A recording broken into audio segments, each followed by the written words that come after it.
All right, I'll call the meeting to order. Before we begin, let's take a moment and each, in our own way, ask for guidance in the decisions that we'll be making tonight on behalf of the county.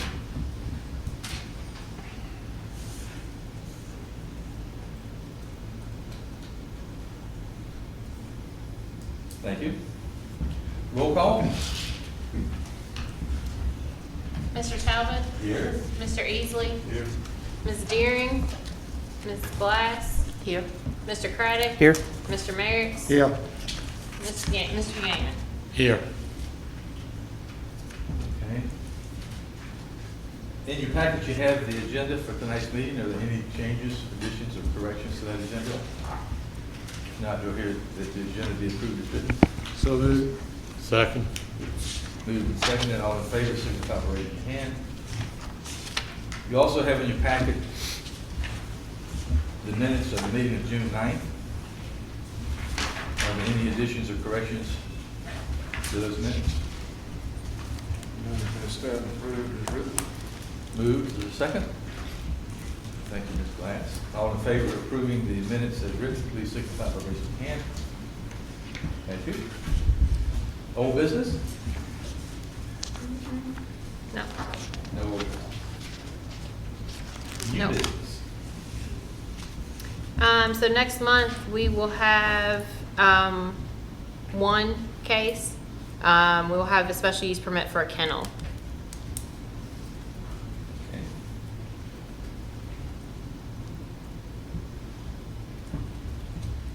Any other new business? Okay, if not, let's proceed to the public hearing.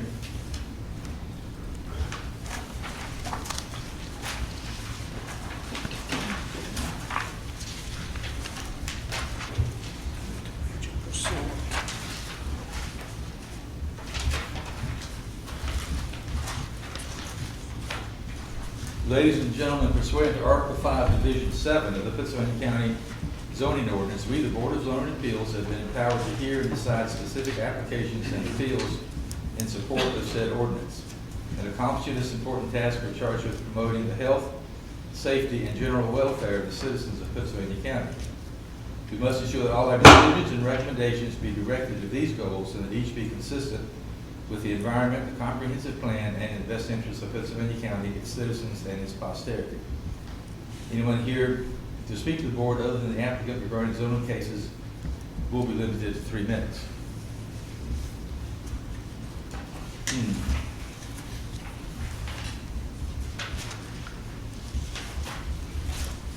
The public hearing in case S-20-009 is now open. The time is 7:03.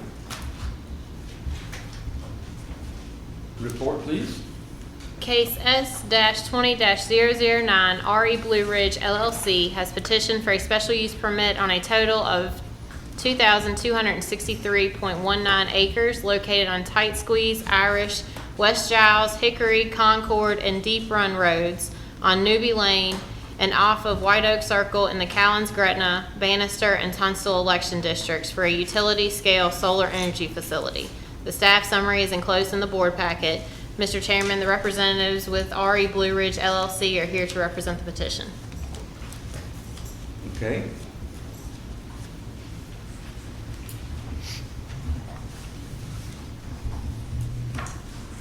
Good evening. My name is Stephen Barna, and I'm a development manager with Recurrent Energy. I also have Adam Peterson here with me tonight, who's going to be helping with some boards, some slides. Just to start off, I want to thank you for the opportunity to be here tonight and for your consideration for this project.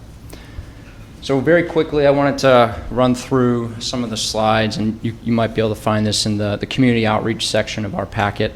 These were boards that we had prepared and sent to the community as part of our community outreach here, and I would like to just run through a few of those with you. So the first one here, Recurrent Energy. Who is Recurrent Energy? We're a leading utility-scale solar and battery storage developer here in the United States. We are a wholly owned subsidiary of Canadian Solar, which is a publicly traded international company doing business across the world.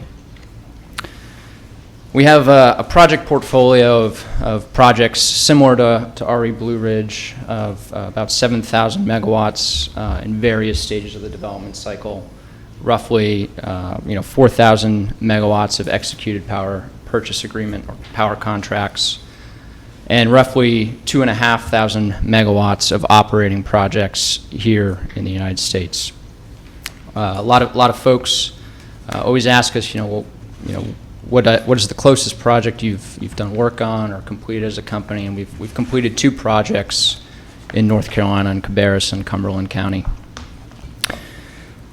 Lastly, I just want to emphasize here that we do know that our projects are a long-term investment here in the community, and we pride ourselves in being long-term partners wherever we do business. And so just want to make that clear tonight, and we have a few testimonials on our website.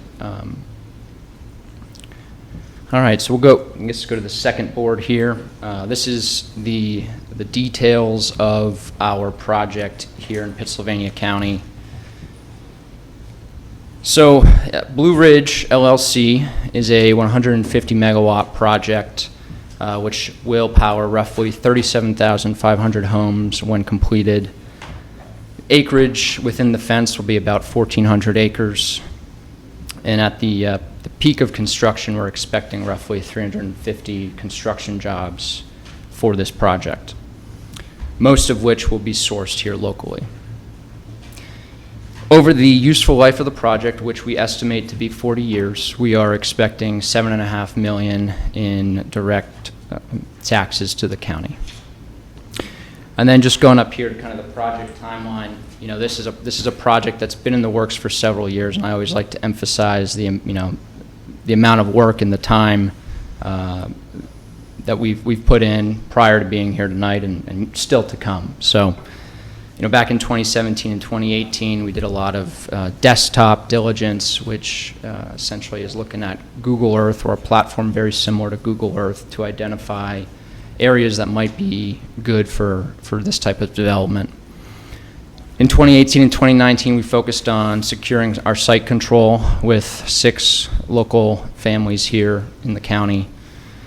Here we are in 2020, pursuing our local, and then, pending the decision tonight, our state permits. We expect construction to begin in 2022, and we expect that to take roughly 12 months. So we're expecting commercial operation in 2023. Next slide, Adam.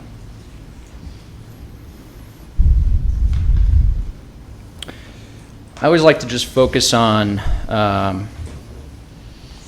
2 phases of the project life cycle here, and this next phase is really what to expect during the operations of this project. So once construction is complete, overall these projects are relatively low maintenance. We will have a small team of professionals doing operations and maintenance on site, and so we can call those folks our site stewards. They typically perform on-site maintenance. Day-to-day activities may include visual inspections of the panels and infrastructure there, preventative care, types of different ground maintenance, and coordinating repairs as necessary. So you may periodically see those folks on site. In addition to that, a large portion of their responsibilities will be around the vegetation management. So that's both vegetation inside the fence line and outside of the fence line, vegetation like grasses within the fence line, and also the vegetative screening and buffer per the ordinance here in the county. Lastly, we get questions occasionally about panel washing, and so I just like to make sure that we cover that here as well. But solar panels do perform best when they are clean. I think that's pretty clear. And so because of the local rain patterns here, we don't expect there to be a lot of washing of these solar panels. But in the case of a drought or necessary washing from certain conditions here on site, we would be contracting for additional water supply. And we don't use any solvents or cleaning agents in those in the washing process. Then next slide, Adam. So The other phases of the project here that I like to talk about is what happens when the project is done operating.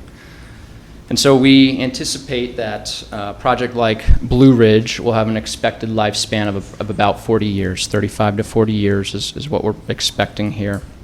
And so typically at the end of that, the project can either be repowered or decommissioned.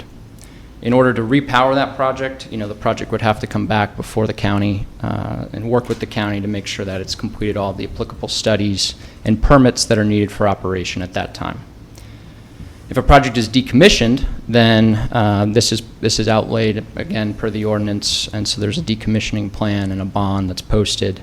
And as part of that decommissioning process, the project comes in and removes all the infrastructure and returns the land to its current state that it's in today.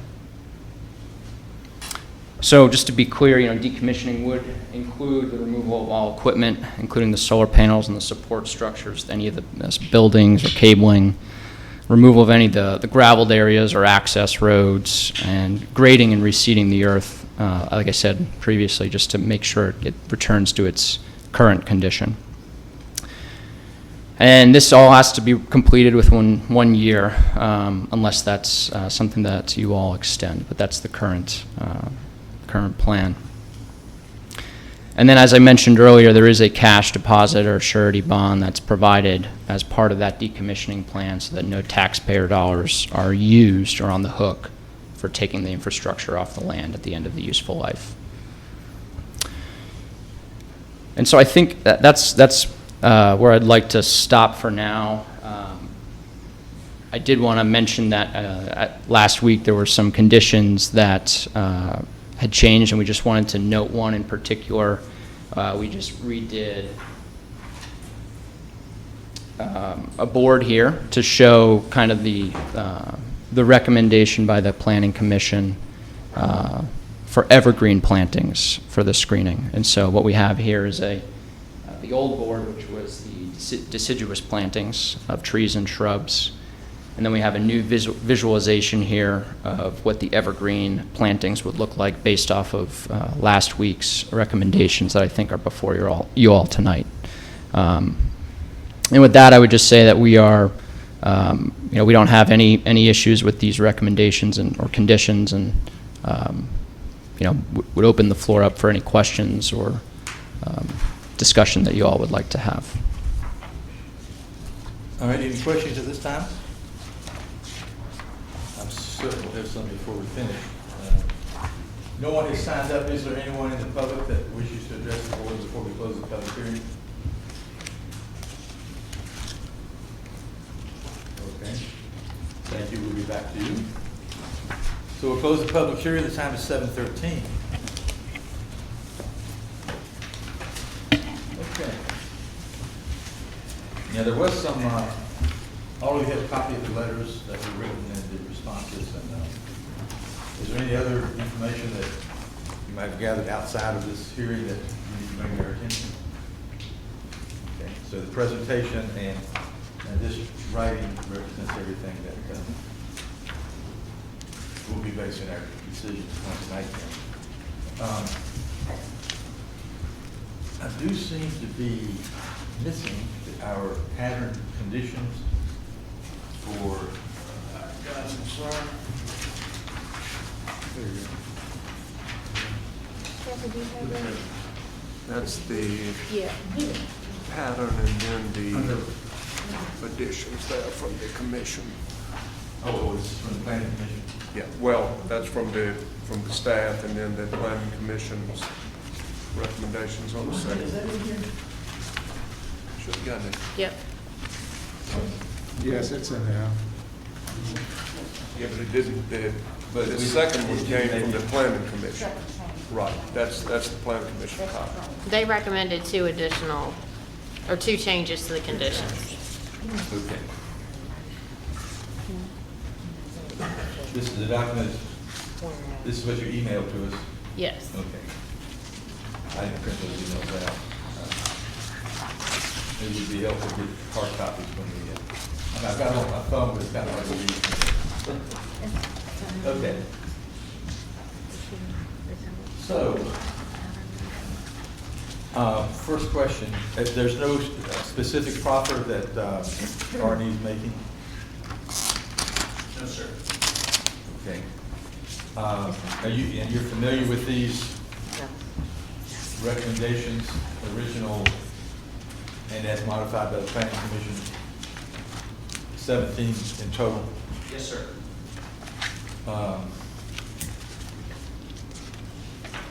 Okay. First of all, discussion, sites, any significant adverse effects that these conditions don't mitigate? Don't seem to be, other than right there on West Giles, they're pretty well hidden. You have to go looking for the sites. Yes, you do, don't you?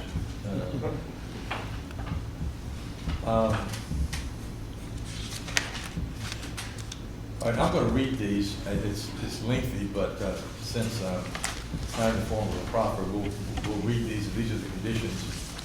Site development plan, location, all solar panels and other above-ground conditions will be located within the project area shown on the conceptual plan included with the special use permit application. All site plan requirements of section 35-41 must be met before permits are issued. Except for the collection yard and substation, or otherwise as required by applicable building code, the maximum height of the solar panels and the above-ground equipment will be 15 feet. Where is the interconnect going to be located? It'll be along the transmission line on the northern east of the property. Do you know what that high tension line, the big tower? There's a smaller three-phase line. But, all right, so to connect to that, you'll build a substation, or?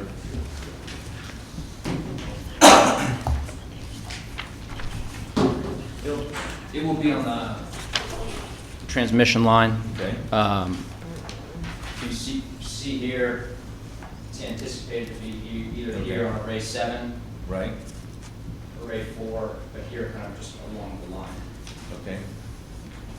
Except for fencing and any pole mounted electronic lines consistent with county ordinance, all above ground equipment will have a minimum front setback of at least 60 feet from the center line of the specified right of way, or 35 feet from the edge of the right of way, whichever is greatest.